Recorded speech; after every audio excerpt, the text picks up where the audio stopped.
Živijo, jaz sem Boštjan Ahbar in to je podcast Podrobnosti, 25. epizoda, kot vedno na drugi strani linije Anže Tomič. Živijo Boki. Situacija? V redu. Nekam se odpravljaš, a to lahko, oziroma se lahko to obelodani ali ne, da potuješ po svetu te dni ali reš bomo tiho? Bomo tiho pol povedal, kam nazaj prišel, kam bojo še izkušnje. Ok. Tako sem rekel, 25. epizoda, 24. je bila z Markom Šulerjem, nogometni igralec, oziroma igralec nogometnega kluba NK Maribor. Po velikem uspehu z NK Maribor in prebojem v Ligo prvakov smo z njim naredili en pogovor, ki se ga splača počekirati, kot vedno na iTunesih pa na strani aparatus.si. Anže, kaj še takega za pripomniti, jaz vedno te prepustim te admin zadeve, tako da kar izvoli. Podcast najdete na aparatus.si, če ste naročeni v iTunesih, bo kakšna ocena tam dobrodošla. Smo tudi na Facebooku, aparatus.si. Pa hvala vsem, ki ste že poslali sliko sebe v majici, ne? Majice je treba omeniti, ne? To, majice pa hudi, ne? So začele hoditi, tako da... Jaz obljubim, da tudi svojo sliko postno, sem da dobim to majico sem do Barcelone, ker sem pač naročil si Slovenijo in čakam, da mi pride pol, da mi domači prinese še sem, tako da tudi jaz bom oblekel ponosno to legitimno majico. Je pa cool videti se majice, da punci in fanti to dajo gor, sliknejo, dajo na Twitter, Instagram, kakorkoli že, tako da ta naša mala armada se veča počasi, ne? Ja, tako da, kar neki folka je, tako da. Full cool. Pa vsaka čas unmo, ki se je slikal v avionu. Čak malo, tisti, nimam imena pred sabo, oziroma ne, bom se vzel, da počakajte teh 5 sekund, da to pogledam, ker imam tu prav na strani. Ker se splača omeniti. En gospod oziroma mož oziroma kakorkoli že, Kristjan Ravnič, oziroma na Twitterju ga najdete pod @Kristos42. Posebej ga omenjam zato, ker vsaka čast. Človek je bil zanimiv, predvidevam, da v letalu. Pilot, on je pilot v letalu in je bil na višini tako doka, kako se na sliki vidi, saj enega kilometra, pod enim čudnim kotom, enim manevrom letalskim in se je slikal v majici legitimen član družbe, tako da vsaka čast. Sam res. Tako da ne verjamem, da bo kdo uspel to preseči ta dosežek te slike, ampak vseeno, vse vaše slike so ful dobrodošle, tako da še enkrat pa hvala vsem, ki podprete našo mrežo tudi na tak način, da v bistvu date drugim vedeti, kdo smo in kaj delamo in kaj se tu dogaja, tako da full thanks. Danes pa pogovor zopet v angleščini in sicer z mojim prijateljem iz mojega bivanja oziroma življenja v Istanbulu. Pred par leti sem spoznal tega tipa, to je Ertan Balaban. On je fant, človek, mož, kako že rečem, iz Istanbula, ki ima eno zelo zanimivo zgodbo in sicer se ukvarja z brazilskim jiu-jitsom. V življenju pa je tudi sam stopil večkrat v ring in se boril v tako imenovanem mixed martial arts. Prihaja iz Istanbula, kot sem rekel, nekaj časa živel tudi v Ameriki, obiskal je tudi Slovenijo in predvsem se mi zdi, da se bo Anže marsikaj zanimivo lahko naučil, ker pojma nima o tem. A je tako, Anže? Manjka pojma nimam. Manjka pojma o športu brazilskega jiu-jitsa. Tako da, to bo to. Anže, imamo še kaj za pripomniti, ali lahko štartamo? To pa mrežo se lahko tudi podpre, če greste na aparatus.si/podpri. To je pa zdaj konc admin zadev, tako da Anže, štarti zadevo.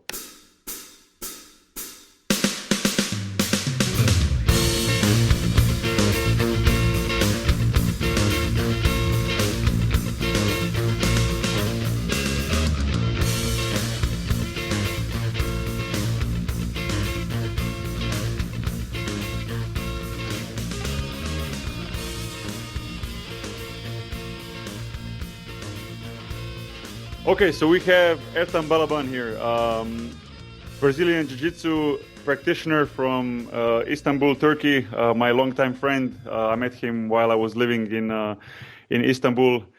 He even showed me a couple of Brazilian Jiu-Jitsu tricks that maybe we can talk about later. Ertan, how are you doing today?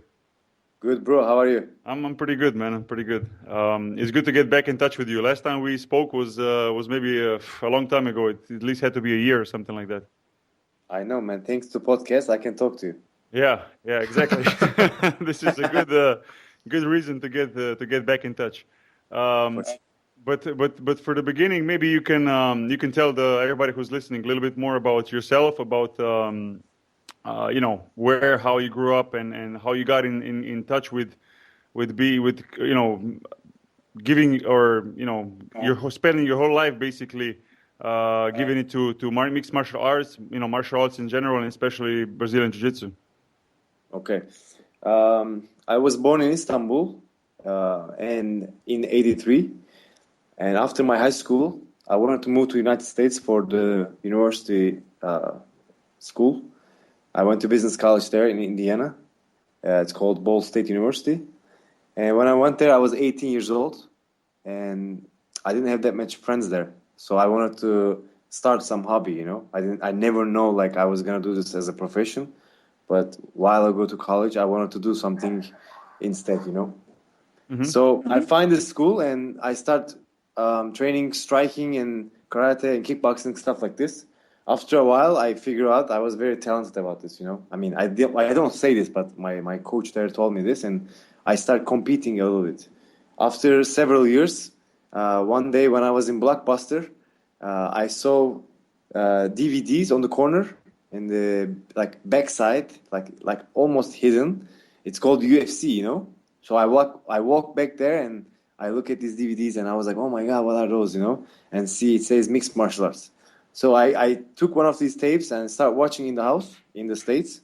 And my coach was like, man, why are you watching those things? I was like, man, maybe I can do this, But he was like, man, you know how to strike, you learn kickboxing and everything, but these guys know how to wrestle and how to fight on the ground, Mm-hmm. So I started searching for a school there. And I found a school called Combat Jiu-Jitsu, Now it sounds funny, but they were wearing military pants, wrestling shoes. I swear to you, it's so funny, man. If they know now who I am and what I do, they'll be proud because they're the guys who start me in Jiu-Jitsu, And I went there, and those guys were like wrestling around and doing half Jiu-Jitsu, half Judo moves, and some Jiu-Jitsu moves. It was weird, Now I know that they're not like traditional guys, But anyways, it was such a good experience, man. And at the time, actually, I was fighting in the kickboxing matches, It was like amateur matches. I make such a small money, but that was the motivation. The motivation was the adrenaline and the experience. So I started fighting kickboxing matches. And I won a kickboxing match like a couple months before that in Angola. And the guy was supposed to come back to my town to fight me, okay?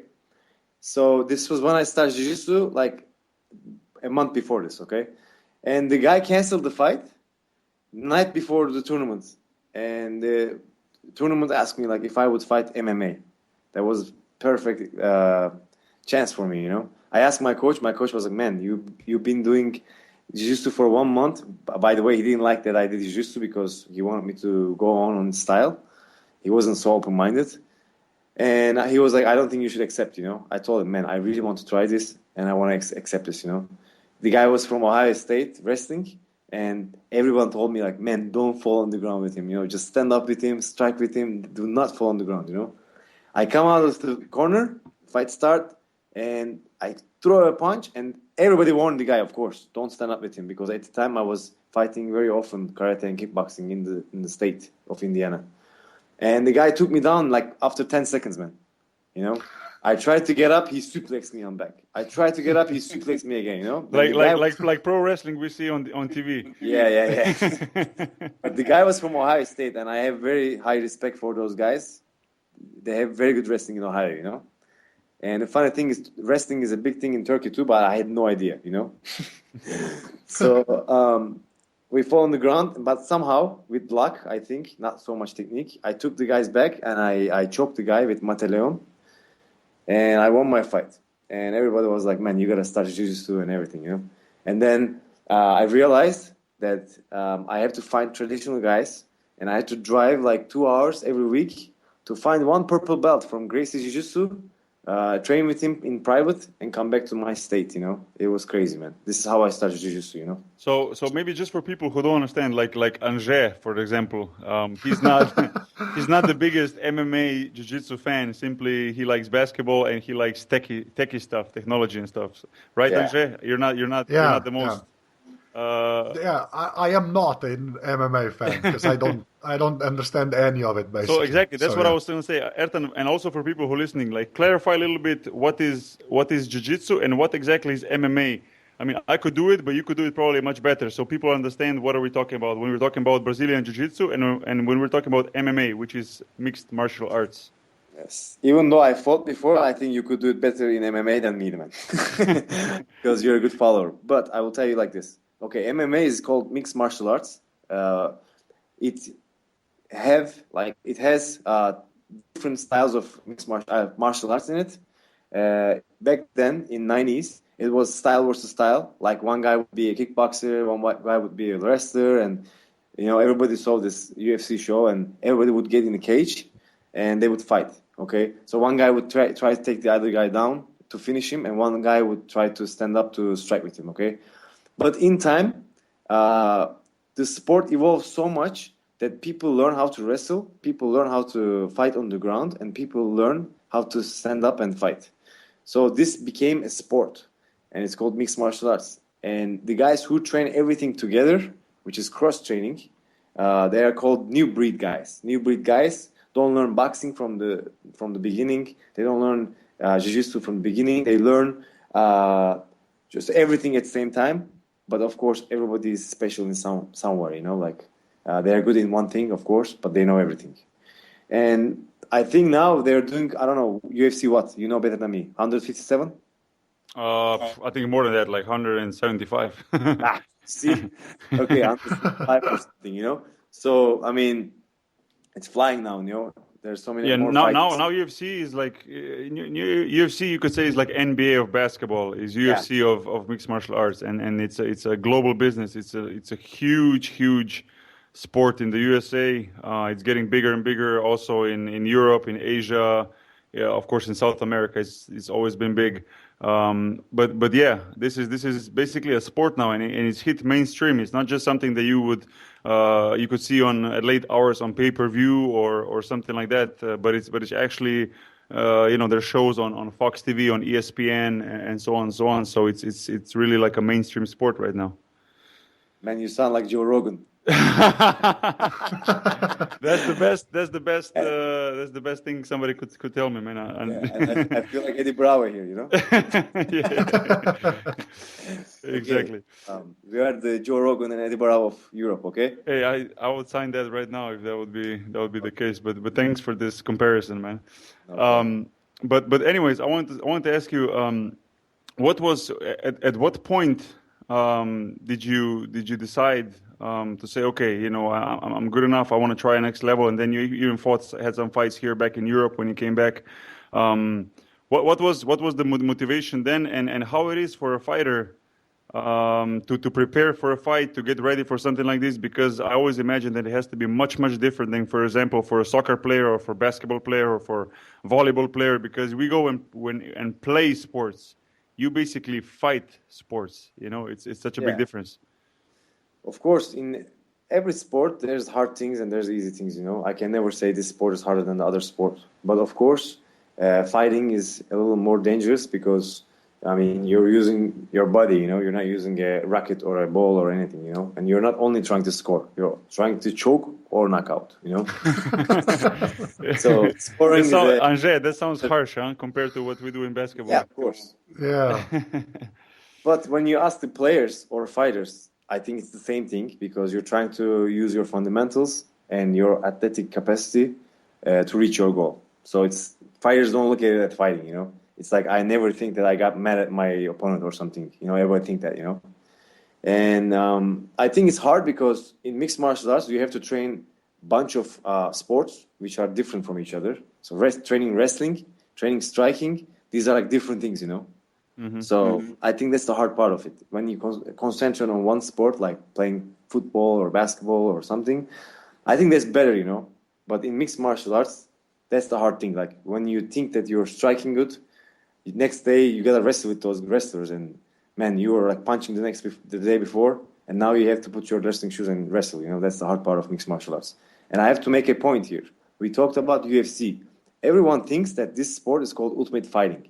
But Ultimate Fighting is the tournament's name, Yes. It's like the company's name, basically. Yeah, company's name. It's the most popular one, so everybody knows this. It's called Ultimate Fighting Championship, but the sport is called mixed martial arts, So it's like martial arts but it's like mixed, you know. You can even tell from the name, you know. But still, a lot of people think that this is just fighting, that there's no rules and let's go. But actually, there's a lot of rules to it, and people, not just people, there's basically proof, scientific proof after all the statistics and everything they have done that mixed martial arts is much safer sport than, for example, boxing, because in boxing you're constantly hitting the head. Right? Exactly. In mixed martial arts, that's not the case. It's always a body. I mean, it's chokes, it's other submissions which don't really injure you because the referee stops the fight before that. So you could basically get out of the fight without even having a scratch, which is not a case in boxing if you look at the top level boxing. Yeah, that's true, man. And in boxing, you have a lot of padding in the boxing glove, so you're getting the hits, but you're not getting knocked out easily. Getting knocked out is safer than getting punched for 10 rounds. Yes. So you're right. If I stand up there, don't get knocked out, but get punched on my head so many times is a lot worse, you know. So in mixed martial arts, actually you can tap the guy out, or I mean you can knock the guy out with small gloves, but that's not so dangerous, you know. I mean, of course, it's brutal for some people, and I understand that, but when these guys, like fighters, are trained so hard and trained so professional, especially in the States, that like they know how to protect themselves. So we never have like a serious story about this that people could go and talk about it, and maybe I think they would try to stop MMA because there's so many people against it. But we are lucky that we don't have like so many bad injuries or any dead people. So I think now they realize that it's not as brutal as it seems, you know, because they're professional athletes, you know. Yeah, and what I was reading some articles about, you know, the comparison boxing to MMA, and like I said, you know, if you look at the injuries, MMA is safer, but also with a couple of deaths that were reported because of MMA, it was never because of the fight. It was actually because the guys would not be controlled by a doctor. They would not have a medical, exam done, so they would have a heart failure like after the fight because of exhaustion, you know. So of course, it was because of the fight, but it was not because they would get injured in the fight. It was basically because they were overtrained, they were overworked, and they did not have the real medical test done that every professional athlete should have done. You know. Yeah. They're so professional, you know that. Yeah, I mean, in UFC, of course, they do that, but I'm talking about other organizations who are like amateur organizations, you know, who don't do it, you know, which could happen, I guess, in every sport if you're not checked medically and you know, have your heart checked and all that. I mean, if you're not 100% healthy, you should not be doing tough sports, whether it's MMA or boxing or basketball or anything, you know. And imagine, man, you're a fighter, and of course, fighters should be like very careful about this, you know, because imagine there's a small tournament, a local tournament, and they invite you as a fighter, and they make a poster, and you're on top of the poster, you know, posing your fight stance, flexing your muscles. Yeah, flexing. Everybody's like, oh man, so cool, man. You're fighting that night, and then you go there that night, and then you get injured, okay? And then there's next fight. They have to get rid of you and put those other guys, and then they put you behind the curtain, and your best friend comes and be like, man, where should we go for a hospital, you know? It shouldn't be like this, man. Come on, you know? Yeah. So if there's a tournament like this, I wouldn't fight, or nobody would fight. Should fight, you know? Exactly. You're right. No, it should be, if we're talking about sport, it should be done properly as a sport. That would be funny, man. The guy would feel like the most popular guy in the world for like a couple of hours or a couple of days, and the next day he would feel like very bad, you know? Yeah, laying in the hospital without... He would realize he's not the most popular guy, man. Exactly. Ertan, but okay, now we talked about mixed martial arts, but tell me more about, you know, Brazilian jiu-jitsu, you know, a little bit of how it became so popular and maybe, you know, why it's called Brazilian jiu-jitsu, which would be interesting to some people. You know, I'm sure, as we both know, there's an interesting story connected, especially to the Gracie family, which is one of the most well-known families in mixed martial arts, or, you know, in any martial arts. So, you know, tell me about this, and also, you know, your jiu-jitsu path now. Like you basically dedicated your life to jiu-jitsu. I mean, I imagine it's still on your daily schedule to teach jiu-jitsu and to improve in jiu-jitsu. For sure, man. I train at 6 o'clock today. Yeah, in the morning or in the evening? No, in the evening. Okay. Yeah. Man, BJJ, shortly BJJ, is like my life, you know. And it's either you don't know it, or you quit in the first week, or you're in love with it. I never saw something in the middle. Because it makes so much sense when you do it. It gives you gives back things. It's a very good training, first of all. Okay, when you do BJJ, it's like weightlifting, but so much more fun. You push people, you pull people. You know what I'm saying? Some people are so tired of weightlifting, man. So they come to the mat. I think all people are tired of weightlifting. So when they come to the mat, man, they train and they take very good training from that, that mat. Second of all, it's a very good martial art. I think it's the best martial art in the world. One-on-one, I think it's the most effective martial art too. And it's a good thing that you can even protect yourself. I think after you take a couple of weeks of jiu-jitsu classes, I'm sure if two guys fall and the guy took 3 weeks of classes, I think he will win. And this is a big thing, I think, And the third thing, so it's basically it's a very good self-defense system besides the sport that it is. Yeah. Most schools, including me, don't teach this as a self-defense. We teach like a sport, but if you need to use this, I think it's the best self-defense, in the world. And third of all, it's a very good hobby, I mean, for me, it's like a religion, but for most people, it's a very good hobby. It's like they call it game of chess. It's like chess that you play with your body, You have to think so much. You have to be smart with your moves, and you have to be in front of the guy. Sometimes I'm trying to do one move just to make the move the guy. That I'm going to do the second move and I'm going to catch him, And I plan this. Sometimes I do. Sometimes the guy is not realize that I'm trying to catch him with the second move and he escape and he smile, This is unbelievable, man.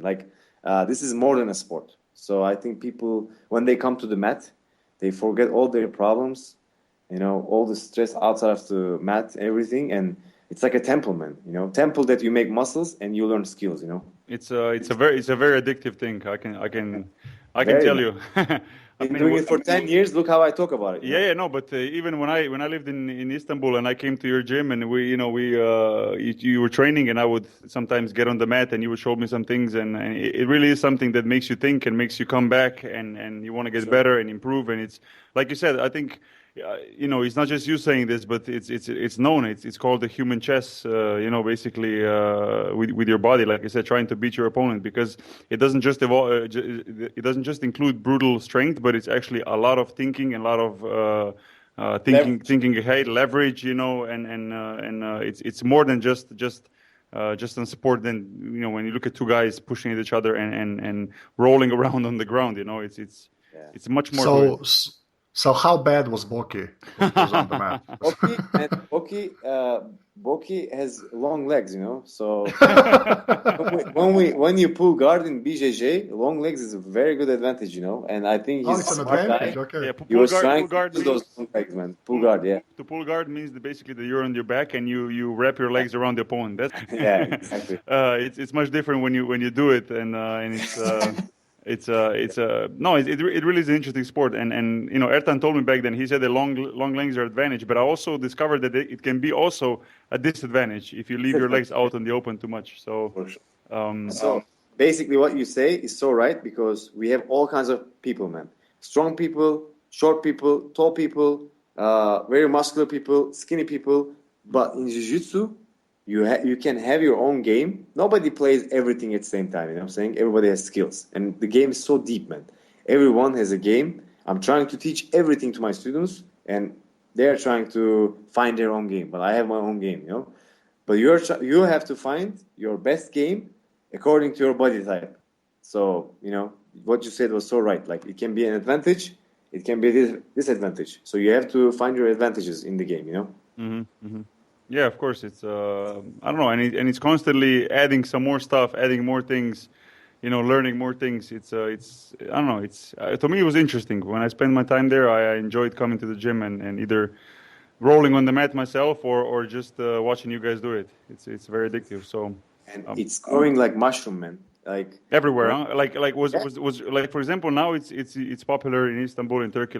How was it 15 years ago, 10 years ago? Was there even anybody doing this in Istanbul, or it was in Istanbul? No, I know for sure because when I came back in 2007, I could find only one guy who was doing it here, And when I came back in 2005, 2004 for a summer vacation, I was trying to find someone, but nobody knew about it, man. I was showing videos and people were like, man, what are those guys doing on the floor, you know? Come to kickboxing class. Yeah. Now it's like so big in Europe, in Asia, of course in America. America is like, California is like second Rio de Janeiro. And of course Canada. It's so big, man. In Europe, sometimes I travel, you know, and when I go to a city, I know for sure if I search in Google, there's a school. I'm trying to find it and go, you know. Everywhere you go, there's a school that you can join. Everywhere. And it's such a cool thing, you know. And one thing about like this jiu-jitsu community is that everywhere you go in the gym, everybody welcomes you, right? It's a very like, even though it's in different cities, in different countries, it's a very connected community, correct? Yes, until it's a fake jiu-jitsu school. Then they're very scared that you're there because it's a fake. Because I'm gonna realize they're fake. But All right, so Boki told me you've actually been to Slovenia. yes, Right. Why? That's the second question. To visit me also, among other things, right? yes, of course. I think it was 2012. I think I remember, 2012. It was WFC, which is one of the biggest MMA shows in Europe. And it was based in Ljubljana, Slovenia. Oh, wow. You actually said Ljubljana, right. Yeah. Bonus points. Nobody can do that. Okay. Yeah? Well, Yeah. no, but Anže, in your experience, how do people say Ljubljana?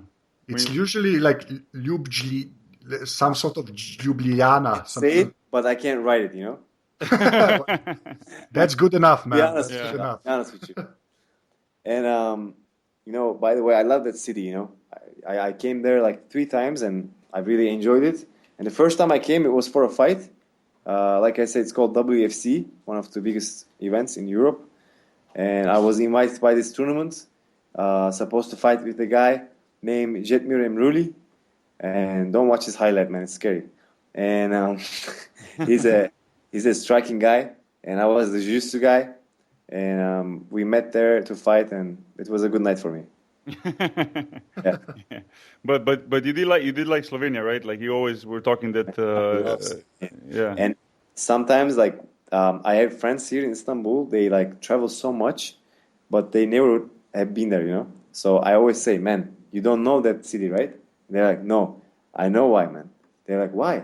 Because they're not trying to promote it, man. It's like you know how you guys say it's the diamond of Europe. Yeah. Well, that's supposed to be Switzerland, but let's say we're the Switzerland, man. They kill themselves, man. Come on, man. It's raining too much. But Yeah, but it's different now in Ljubljana. It's gotten way more popular. Yeah. Like the last 4 years. it's gone insane. Every year it's got more and more popular, like with tourists and stuff. Yeah. that river, that wine, I think it's too late to be popular, man. I love that city. And the people are very friendly. Even though some cities are very close to each other, man, the culture affects people so much about how they react, you know. And to be honest with you, like I've been to so many places in Europe. I'm not saying this because you guys are from Slovenia, but I like Slovenia a lot, man. Maybe it's because I was hanging out with the coolest basketball player, but they were pretty nice.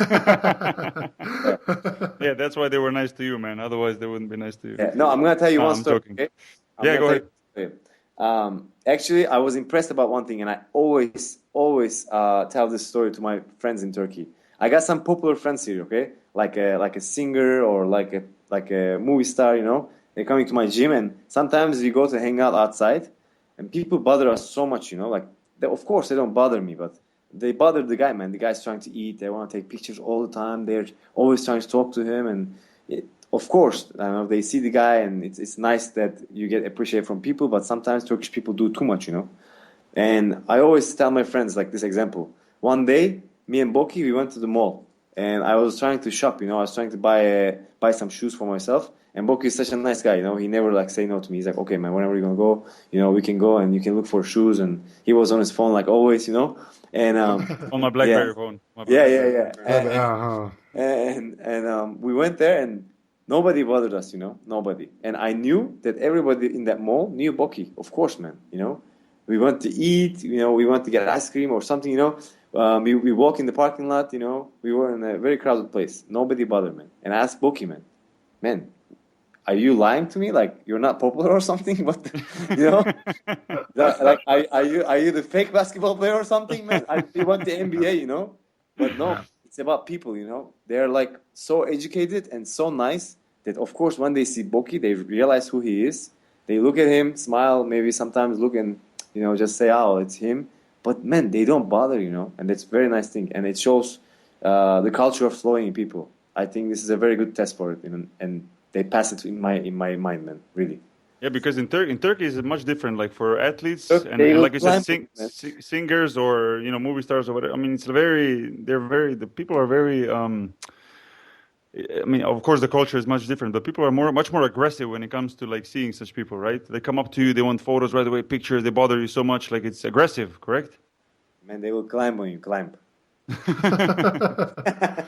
Yeah. Ertan, but you mentioned your gym. In the last couple of years, you opened your own CrossFit gym. Besides, teaching also MMA. Also, the CrossFit sport itself has grown a lot. I imagine, just like everywhere in the world, but also in Turkey. How big is this sport now, and how much it has evolved in the last couple of years, and what can you tell us about your gym, which I'm sure is one of the most popular ones in Istanbul when it comes to CrossFit and jiu-jitsu. Okay, man. It's advertising time. So I mean, just in general for people who are just kidding. in Istanbul. Yeah. So, but I'm gonna correct something. I never teach MMA because I feel like it's not something you can teach. So I only teach Brazilian Jiu-Jitsu in my school, and also we got like striking classes. But MMA is something professional. So everyone asking me in Turkey, like, why don't you teach MMA? Why don't you open a class? Because I don't think you can start with this. You know, you have to start with something small and maybe grow from there. You know, and you have to do some sports before you come to MMA. So we don't teach MMA, but we teach Brazilian Jiu-Jitsu downstairs and kickboxing classes, boxing classes, and upstairs we have a very nice gym. It's not called gym. It's actually called box, because in the CrossFit world we don't call those places gyms. We call it box, which is smaller, impact, but do a lot of work inside, you know. And we don't have machines. We call people, you're the machine, you know, because we work them so hard. CrossFit, man, I start working out like that. And actually, I never had a plan to open a CrossFit box. But when I get ready for my fights or when I want to train harder, I always choose to work like CrossFit, you know, because in time, like I got in such a good shape that it was hard for me to get tired, you know, like I was running, lifting this. But when I did my first CrossFit workout, man, I felt like I never did sports in my life, you know. So I was like, man, this is going to improve me so much. And then I started training, and I did WODs. WOD is called workout of the day, of course. And I think in the first week, I can see the difference, you know. I could feel that I was changing. So it impressed me a lot, and I had the idea that if I open a school for Brazilian Jiu-Jitsu, I think I can add this up too, so people can work out there too, you know, because I had to work out there too. And actually, it worked out so well, and my school is doing so well now. I got such a good members, and it's always full, except the summer and Ramadan, but it's good time for me to relax, you know. But it's always full. Now we're opening the second one in European side, which is like 100 meters square. The first one was like almost 500. It's called CrossFit Balaban, you know. And now we're going to have two ones, in one Asia and one in Europe. And hopefully the second one's going to be good too. But the environment is awesome, man. People who come to CrossFit, they're in a different mindset. You don't see people putting a towel on their shoulder, walking around, you know, socializing, like talking to people, being social. You don't see that, you know. You see people really friendly. Hey, man, how you doing? Oh, you know, have a good day, man. And then they work out, you know. Again, they go to the dressing room, they talk to you for a couple of minutes, and they get out there, man. So the reason to come there is to train, you know. But that's the main reason. Yeah, man. What I don't like about traditional gyms, you know. Yeah. Like people just working hard, you know. Yeah, man. Because in traditional gyms, there are like, I don't want to say anything bad, of course, but like 5,000 people, 7,000 people, you know, 10,000 people sometimes. But in my gym, it's like an impact gym, you know. It's like smaller, but you never work out by yourself, okay? The system is so easy. You're a member. Actually, it's not only my gym. It's all CrossFit boxes. So I can explain this so people can understand how this works, okay? It's not like only my gym. You go there and you're not a member yet. You have to go through a education, okay? In my gym, it's like, in my box, it's like 6 levels. You have to finish the 6 levels to learn all the moves, warm-ups, the culture, the nutrition, you know, And why you do this, you learn all these things, and at the end of every day, okay, it's like 6 classes, we give you a 15-minute workout for adaptation, because you can't start CrossFit right away. And this takes 2 weeks. After 2 weeks, if you finish all the moves and you know what you're doing, then we graduate you from there, and we can take you to the other blackboard, which says the WOD of the day, okay? And in that blackboard, we have time and scoreboard. When you do the WOD, you can write your time on the scoreboard and compare yourself with other people, which makes it fun, And when you work out, there's always a trainer in front of you, helping you, motivating you. And let's say you're doing a deadlift, and heavy deadlift. It's very risky to do it in a big gym because you're going to be listening music and doing deadlift. If your form is not good, you're going to injure your back. But in my gym, you're not allowed to listen music in your iPod. Man, you're going to listen to the coach. And if you're doing a bad form, he yells you, drop the bar. That's because Anže, do you also hear a lot of back noise? Or echo, yeah. Yeah, Ertan, I think your computer is maybe too loud or something. Do you have headphones you can put in? Hold on.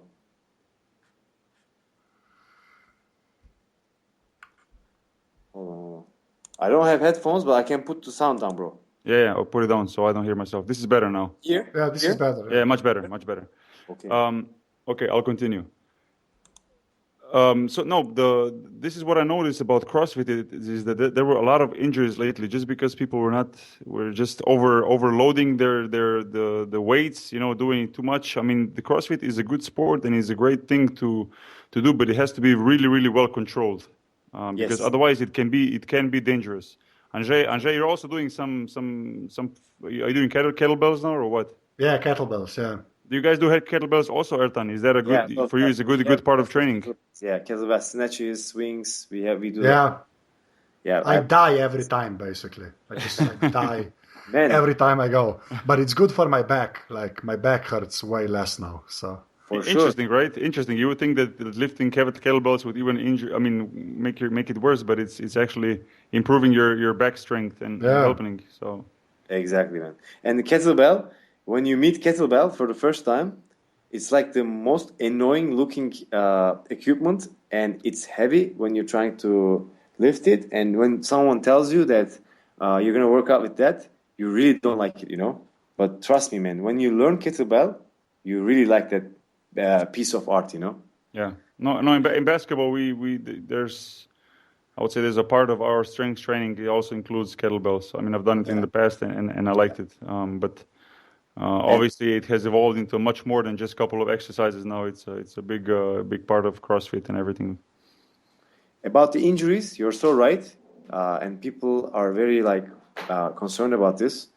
But it's about the culture of the box that you go. Of course, if you have a long education, I think that's taking the risk down because all the injuries is about the technique, and the second thing is it's about the coach who's paying attention to you. If he's not paying attention to you and you're in a bad form, maybe he's not warming you. So if you know what you're doing, and if the coach is like, man, you can't, lift this much. You have to go slower, or you have to take some weight off.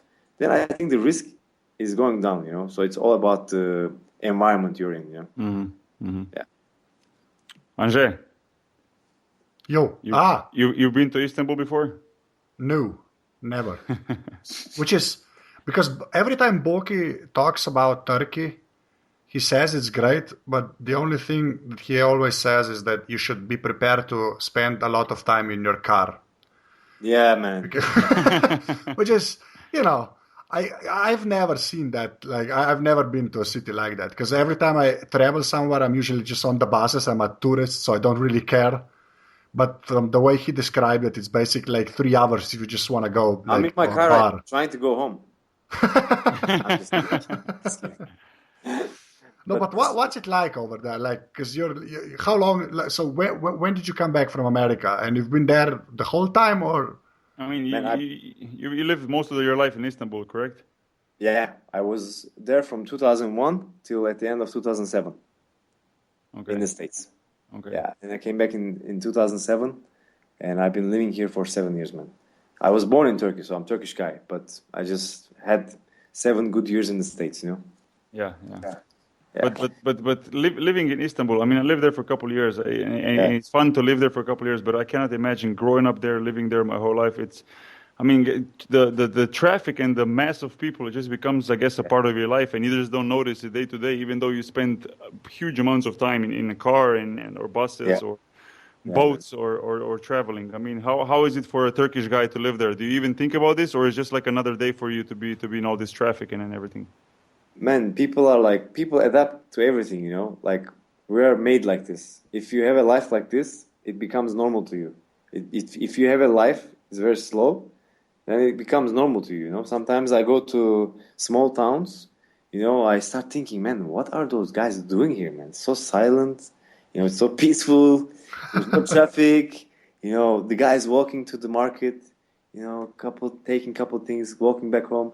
I'm thinking like, man, if I was here, I would be so bored. But, of course, it's also good, man. It's so nice to have a life like that, too. Whatever you have, you're just, you know, adapting to it. And sometimes I realize living in Istanbul, I think it's like fast forwarding life, you know. Every day is like, I get up, night, you know, like, because I'm so busy, I'm in the car, I'm running there. Sometimes I have to like go out of Istanbul in the weekends. And I swear, I feel like the time is like slower, man. And I feel like I realize who I am. Like I start thinking different things, and you know, sometimes I do this for myself, because in the big city it's so hard, man. Yeah, but in the big cities also, you spend so much time getting around the city that the day really goes by faster, because in a smaller town you can do many more things in your day, and by the end of the day, when you go to sleep, you think you've done many things. Like you've done, you know, you went to a store, you went to a library, you did the practice, you did this, you watched a movie, blah, blah. In a big city like this, it's much tougher to do all those things. It's usually 1 or 2 things that you do that day, and the day is over. I mean, that's at least my experience for living in Istanbul and big cities like Moscow or New York, and it's the day definitely seems much shorter than in a smaller town, for sure. Yes, I agree with you, man. I agree. But Istanbul is a nice city, you know. I think everybody should see. Very nice city. And some people have no idea about it. They think that we still have camels here walking around, and masks all over, and you know, like people with scarf.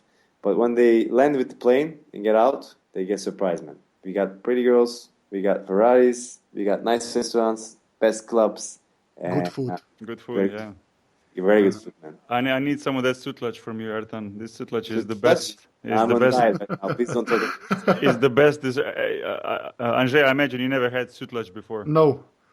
This is the best dessert ever designed by a human being on the planet. Ever designed. Designed. That's funny, man. Really, it's like a rice pudding somehow. I don't know exactly how to explain. Right? It's like milk and rice together with some vanilla taste and some burned top layer. I don't even know how to explain it, but to me, it's simply the best. Please, man. Well, I don't have it here also, so I can only talk about it and wish. Yes. But tell me, Ertan, what's next for you? What's the goals you have in your mind for the future? I mean, you obviously are happy with you are right now with the gym and the career you have in BJJ, but where do you see yourself in 5-10 years? What's the future like? Okay. First of all, my goal, my dream is a better word. My dream was to open my own academy, okay, and in both sides in Istanbul. So this year I'm doing this, you know, because Istanbul is a very big city, and if you want to connect to everyone, you have to have a gym in both sides. And I think my team is a very big team in Turkey. Also, I think in Europe is a good team. And now I'm opening my second school, so I'm gonna have a lot more students. And I'm going to have a lot more champions, a lot of training partners, brothers. I see it like this, which was one of my goals, and I'm very happy with this. When it comes to fighting, my last fight in Glory, I fought in the same night with Gökhan Saki, who is my friend. And at the end of my fight... He's one of the well-known, very well-known, world-known fighters, right? Like the K1 fighters, correct? He's Turkish, but he lives in Holland all his life. But I think he's the best kickboxer, best heavyweight in the world right now. And I fought there, and at the end of my fight, I asked my girlfriend to marry me. and I got married. But and hold on. Right. It wasn't. It happened inside the ring, correct? Yeah, I called her out. Anže, he got engaged inside the fighting. Oh yeah, after a fight. After the fight. After the fight, yeah. Okay. And you were not bleeding or anything like No, this. but I was barely like standing, you know. So tired. And she accepted, and we got married. You know, after I got married, I wanted to quit fighting, but it's a very hard thing, man. Still, like the other day, Alp Özkılıç, he's a UFC fighter. He's a UFC flyweight. He came to Turkey. He's a Turkish guy, and we roll and we train, we spar. Man, I mean, I think I could do it again. You know, and I feel like when I start learning, when I just learned good things, and when I got experience, that's the time I quit. You know. What does your wife have to say about this? That you're thinking about fighting again? I mean, my wife, my mom, of course, they don't want. You know, it seems brutal. Yeah. And it's so hard for me because now, man, I have people working under me, and I have trainers, and I have team that I teach every day. You know, the jiu-jitsu team. Also, I'm like trying to train and compete in jiu-jitsu competitions. I'm going to Madrid actually in November. Maybe in October I'm going to England. And in December, I'm going to Rio. So I'm still trying to compete in jiu-jitsu because that's my love, you know. And besides all this, it's so hard to get on a diet for 3 months, do crazy sparrings, and fight again in the ring. But every time I say I quit, man, something kicks me in and says, man, you have to do it one more time. And not for people, not for the money, not for the career, because I'm getting older, you know. I don't think like I'm going to start a 10-year career right now. But just for fun and just for the feeling, you know. Yeah. You never know. Maybe I will set up something and fight again just because I miss it, you know. When you talk about diet, what exactly are you trying to avoid or do? Because I'm always interested to talk about different athletes about their diet and how they look at that stuff, you know. I mean, are you very strict about things? Are you trying to avoid just sugars or even like things like glutamine and all that stuff? Like it's something that you constantly think about, or is just something that you already know how it goes, and you're you don't have to really be a police officer to yourself, you know? Actually, the reason I call the word diet is I can never forget when it says when you say fighting. I think that's the first thing I remember. For me, dieting was harder than fighting, man. You know, I had to make weight in every fight, and you have to be in a certain weight. For example, I was fighting in Slovenia at 76, you know. And I was, now I'm like 88 kilograms, man. Imagine 12 kilograms less, you know. Anže, could you lose 12 kilos in 3 months? No. I'm not. I could lie and say yes, but you know. Hang out. I could do it for you, you know, if you hang out with me. There's pills in the pharmacy, and you go to the toilet very often, you know. Oh wow! But that's not the healthiest way to do it. I mean, that's a joke, of course. But for 3 months, man, of course, no sugar, not so much carbs, just carbs that you need for energy, you know, and good protein, you know, some fruits, but not all fruits. Even people think the fruits are so good, but yeah, they have a lot of sugar, right? So you get sugar. So not even sugar, you know. So of course, no alcohol and not hanging out in the smoke places because. Man, it's like when you have a fight, you are trying to be the healthiest form that you're in, because if you lose the fight or if you get tired, then you're gonna blame yourself, you know. So I think preparation is very hard, man. You know, that's the hardest thing, and you get so tired from trainings that you're craving for food. But if you have a nutritionist or a coach, they're giving you just that you need, you know. You're not getting full. You're just eating to survive, you know. You're not taking what you want, but you're taking what you need, which is a big difference. Yeah. Which is a big difference, man. Yeah, you don't enjoy food, you know. You just take food because you need that, you know. And that was the hardest part, man, to make weight and everything. That's the hard thing. But of course, when you go on a diet, you don't like your life, you know. You just, you know, you say, why I'm doing this? You start questioning and you get in bad moods. But after the fight, man, like for example, now I'm not fighting for a while, and I think that was my best years in my life, man. You know, it was fun and it was hard, and hard things are good in life. You know, that's what I think. So maybe I'll do it again. I don't know. Yeah. Well, good luck to you if we see you back in the ring or you know, on the jiu-jitsu mat. I wish you all the best, man. Jiu-jitsu mat for sure, but I don't know about ring. You know. Yeah. All right, well, thanks, man. I think it was a very cool conversation, man. I think a lot of people are gonna for the first time what's MMA and what's Brazilian Jiu-Jitsu. I can only say from my experience that if anybody wants to get involved with this, I would recommend Brazilian Jiu-Jitsu. It's a fun way to, if for nothing else, it's a fun way to move around and to be active and to live that lifestyle. It can only bring you a lot of fun and it's healthy. It's good for the body. It's a lot of movement and stuff. So definitely try it out. Anže, when I come back in the summer, we're gonna go both to the jiu-jitsu class in somewhere in Ljubljana, okay? Because we're the same height and the same weight, more or less. So it would be good, you know. Yeah. We're the same weight class. So yes, what can possibly go wrong? Two guys that are 2 meters and 6.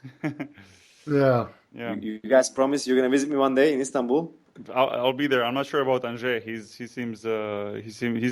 still doesn't seem sure about the whole BJJ and MMA.